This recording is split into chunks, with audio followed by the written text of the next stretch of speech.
আসসালামু আলাইকুম বন্ধুরা, কেমন আছেন? আশা করি আপনারা সকলে ভালো আছেন। আলহামদুলিল্লাহ আমিও ভালো আছি। আজকে আবার চলে আসলাম নতুন একটা ভিডিওতে। তো আমি প্রথমে আজকে এই গাছ থেকে কাঁচা আমগুলো পারবো, তার জন্য আমি আম পাড়ার জন্য এই মইটাকে নিয়ে আসতেছি।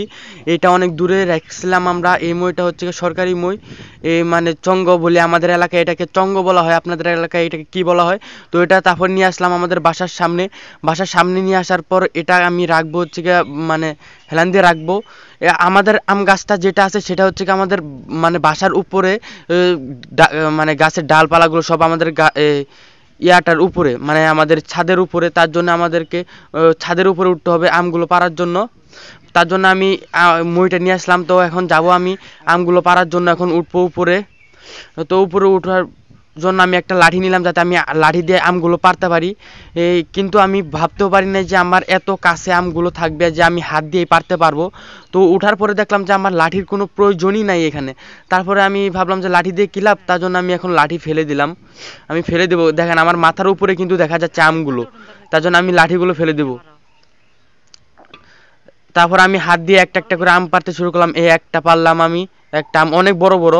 তারপর দুইটা, তারপর তিনটা, তারপর চারটা, তারপর পাঁচটা, তারপর ছয়টা, মোট 6টা আম পারলাম। আম পাড়ার পর এখন আমি নেমে যাব এবং এই আমগুলোকে আমি ভর্তা বানিয়ে খাবো। তো আপনারা দেখতে থাকেন। এই আমগুলোকে আমি এখন পারলাম, এখন খুঁটবো। দেখেন একটা পারছি, দুইটা, তিনটা, চারটা, পাঁচটা, এবং আরেকটা আমি প্রথমে খেয়াল করি নাই, আমি পারছিলাম। পরে যে সেটা আমার দেখতে পারছি যে এখানে আমি 6টা আম পারছি। তো আমি মনে করছিলাম আমি 5টাই পারছি, প্রথমে গুনি নাই। তো আমি 5টাই নিয়ে যে সেটা বাসায় রেখে দিছি। তো এখন দেখেন আমার আম্মুকে দিছে আমগুলো, আম্মু কেটে কাটতেছে। প্রথমে আমগুলো একটা একটা করে ছুলাবে, তারপর আমগুলোকে কাটে ধুয়ে মুছে তারপর আম ভর্তা বানাই দিবে আমাকে। তো অনেক দিন ধরে আমার ঠান্ডা লেগে আছে, তার জন্য ভাবলাম যে এই আমগুলোর ভর্তা বানিয়ে খাই। আমার একটু শরীরটা খারাপ দিকে, তার জন্য আমি আমগুলো পারছি এবং অনেক দিন ধরে খেতে ইচ্ছা করতেছিল কাঁচা আমের ভর্তা।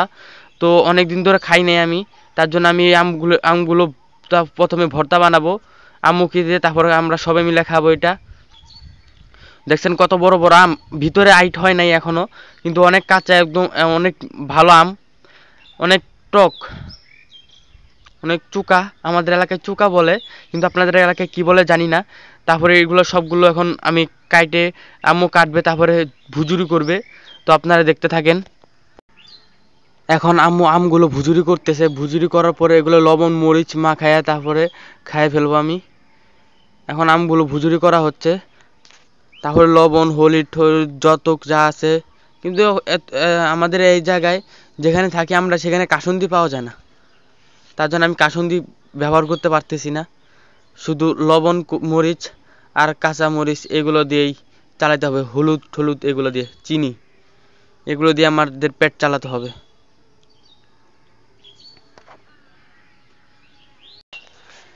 আম ভুজুরি করা শেষ, এখন আমাদের এই যে লবণ মিশাবো। লবণ মিশানোর পরে তারপরে হচ্ছে গিয়া মানে সাদা বালু মিশাবো। সাদা বালু মানে এটা হচ্ছে কি চিনি। তারপর চিনি মিশাবো। চিনি মিশানোর পরে এগুলো হলুদ হলুদ আমি আগে দিয়ে দিছি, এটা ভিডিও করতে পারি নাই। তারপরে এটা ভালোভাবে মিশানোর পরে তারপরে এটা বানায় খেয়ে ফেলবো আমি।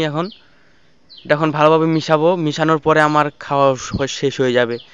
এই দেখেন মিশানো শেষ, এখন আমার জিভ মানে জিভলা দিয়ে মানে নল পড়তেছে এটা খাওয়ার জন্য। দেখুন অনেক ভালো হয়েছে, একদম ভুজুর হয়ে গেছে এটা। এখন সবার জন্য বাড়তেছে প্লেটের মধ্যে, আমি এই প্লেটটাতে খাবো।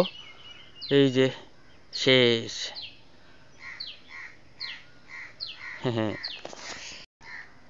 সবার জন্য প্রত্যেক প্লেটে বাড়া হচ্ছে। বাড়া শেষে আমি আমার প্লেট নিয়ে যাব এবং আপনাদেরকে দেখাবো। সবার জন্য প্লেটে বাড়া হচ্ছে এখন।